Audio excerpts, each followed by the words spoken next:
Chapter 37. And Jacob dwelt in the land wherein his father was a stranger, in the land of Canaan. These are the generations of Jacob. Joseph, being 17 years old, was feeding the flock with his brethren, and the lad was with the sons of Bilhah and with the sons of Zilpah, his father's wives. And Joseph brought unto his father their evil report. Now Israel loved Joseph more than all his children, because he was the son of his old age. And he made him a coat of many colors. And when his brethren saw that their father loved him more than all his brethren, they hated him, and could not speak peaceably unto him. And Joseph dreamed a dream, and he told it his brethren, and they hated him yet the more. And he said unto them, Hear, I pray you, this dream which I have dreamed. For behold, we were binding sheaves in the field, and lo, my sheaf arose, and also stood upright, and behold, your sheaves stood round about, and made obeisance to my sheaf. And his brethren said to him, Shalt thou indeed reign over us? Or shalt thou indeed have dominion over us? And they hated him yet the more for his dreams and for his words. And he dreamed yet another dream, and told it his brethren, and said, Behold, I have dreamed a dream more. And behold, the sun and the moon and the 11 stars made obeisance to me. And he told it to his father and to his brethren. And his father rebuked him, and said unto him, What is this dream that thou hast dreamed? Shall I and thy mother and thy brethren indeed come to bow down ourselves to thee to the earth? And his brethren envied him, but his father observed the saying. And his brethren went to feed their father's flock in Shechem. And Israel said unto Joseph, Do not thy brethren feed the flock in Shechem? Come, and I will send thee unto them. And he said to him, Here am I. And he said to him, Go, I pray thee, see whether it be well with thy brethren, and well with the flocks, and bring me word again.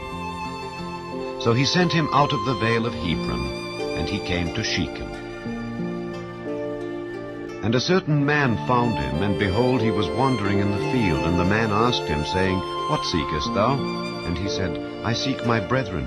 Tell me, I pray thee, where they feed their flocks. And the man said, They are departed hence, for I heard them say, Let us go to Dothan. And Joseph went after his brethren, and found them in Dothan.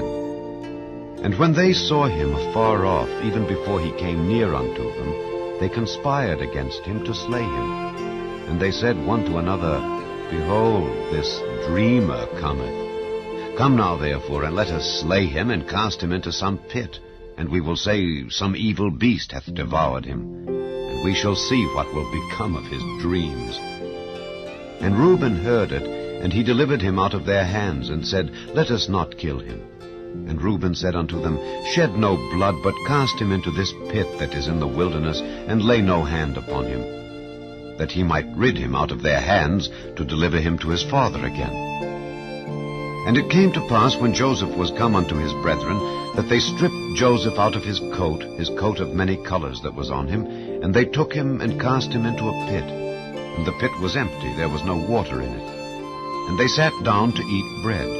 And they lifted up their eyes, and looked, and behold, a company of Ishmaelites came from Gilead, with their camels bearing spicery and balm and myrrh, going to carry it down to Egypt. And Judah said unto his brethren, What profit is it if we slay our brother and conceal his blood? Come, and let us sell him to the Ishmaelites, and let not our hand be upon him, for he is our brethren and our flesh. And his brethren were content. Then there passed by Midianites merchantmen, and they drew and lifted up Joseph out of the pit, and sold Joseph to the Ishmaelites for 20 pieces of silver. And they brought Joseph into Egypt. And Reuben returned unto the pit, and behold, Joseph was not in the pit, and he rent his clothes. And he returned unto his brethren, and said, The child is not, and I, whither shall I go? And they took Joseph's coat, and killed a kid of the goats, and dipped the coat in the blood. And they sent the coat of many colors, and they brought it to their father, and said, This have we found. Know now whether it be thy son's coat or no. And he knew it, and said, It is my son's coat. An evil beast hath devoured him. Joseph is without doubt rent in pieces. And Jacob rent his clothes and put sackcloth upon his loins, and mourned for his son many days. And all his sons and all his daughters rose up to comfort him, but he refused to be comforted, and he said, For I will go down into the grave unto my son mourning. Thus his father wept for him. And the Midianites sold him into Egypt unto Potiphar, an officer of Pharaoh's, and captain of the guard.